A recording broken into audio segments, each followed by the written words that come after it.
Le poète de l'île mystérieuse dans un coin reculé du monde, loin des chemins battus et des cités animées, se trouvait une île mystérieuse, enveloppée de brume et bordée de mers tumultueuses.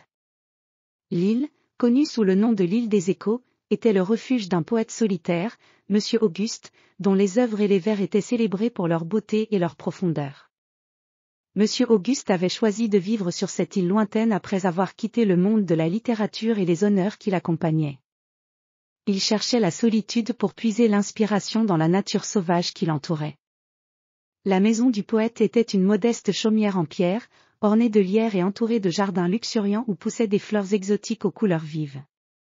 Chaque matin, Auguste se réveillait au chant des oiseaux et au murmure de la mer, qui semblait lui murmurer des secrets anciens.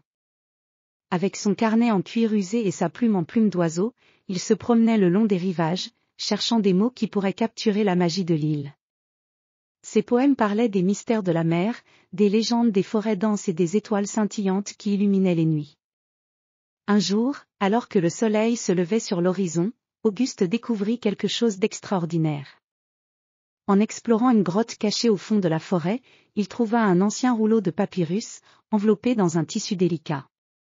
Avec soin, il déroula le papyrus et découvrit des vers écrits dans une langue oubliée, mais d'une beauté stupéfiante. Le texte semblait décrire des événements magiques et des créatures mythiques qui peuplaient l'île bien avant son arrivée. Excité par sa découverte, Auguste décida de traduire ces vers pour comprendre leur signification. Chaque jour, il travaillait à déchiffrer les mots anciens et à les retranscrire dans son propre style.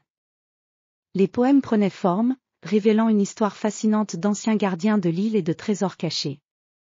Les jours se transformèrent en semaines, et Auguste devint de plus en plus absorbé par sa tâche.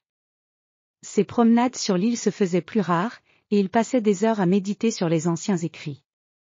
Son dévouement était tel que les villageois des îles voisines, attirés par les rumeurs sur ses découvertes, vinrent lui rendre visite. L'un de ses visiteurs était une jeune femme nommée Élise, une bibliothécaire passionnée par les légendes anciennes. Elle apporta avec elle des livres et des manuscrits sur les mythes marins et les traditions anciennes. Ensemble, Auguste et Élise étudièrent les anciens écrits, découvrant des connexions étonnantes entre les légendes de l'île et les contes qu'ils connaissaient.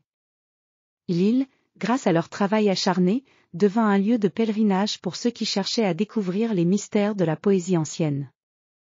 Les écrits de Monsieur Auguste, enrichis des révélations trouvées dans le rouleau de papyrus, furent publiés et salués comme des chefs-d'œuvre de la littérature.